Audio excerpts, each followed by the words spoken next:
நாம் இதுக்கு முன்னாடி அந்த பார்த்த இடம் தான். கிட்டத்தட்ட ஒரு 6 மாதத்துக்கு மேலே இந்த பக்கமே எதுவும் பண்ணலை, ஒர்க் எதுவும் பண்ணலை. ஒரு வாரமாக தான் வந்து கொஞ்சம் க்ளீன் பண்ணிகிட்டு இருந்தேன். பார்த்தீங்கன்னா இப்போது இந்த பக்கம் ஒரு க்ளீன் பண்ணியாச்சு. க்ளீன் பண்ணிவிட்டு மண் அணைச்சாச்சு.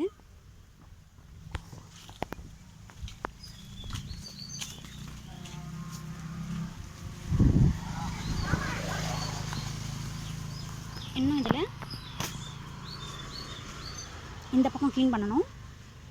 இதை ஃபுல்லாக க்ளீன் பண்ணிவிட்டு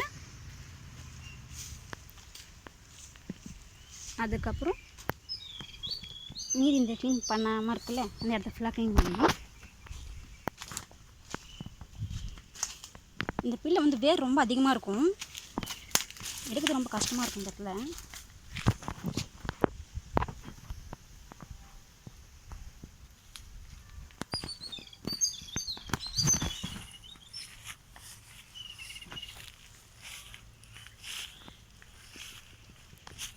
ஃபஸ்ட்டு பார்த்ததில் இப்போ இன்னும் எக்ஸ்டெண்ட் பண்ணிட்டு நம்ம க்ளீன் பண்ணி ஃபஸ்ட் நட்டுட்டோம். அப்பயே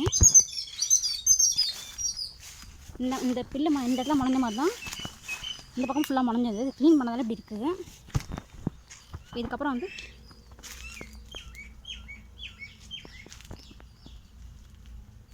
இந்த இடத்தையும் வந்து ஃபுல்லாக க்ளீன் பண்ணிடணும். மொத்தமாக இந்த இதுலேருந்து அந்த வாழை மரம் வரைக்கும் க்ளீன் பண்ணணும். அப்புறம் இந்த மஞ்சள் மில்லு வந்து இந்த இடத்த மாற்றி போடணும். இது ஹைட்டாக வந்துட்டு பக்கத்தில் வந்து செடி வந்து வளர பண்ணுது, அது வெயில் பற்ற மாட்டுது. ஸோ இது இடத்த மாற்றணும். ஓகே, இதை க்ளீன் பண்ணும்போதே நம்ம ஒவ்வொரு வீடியோவாக அப்லோட் பண்ணுறேன்.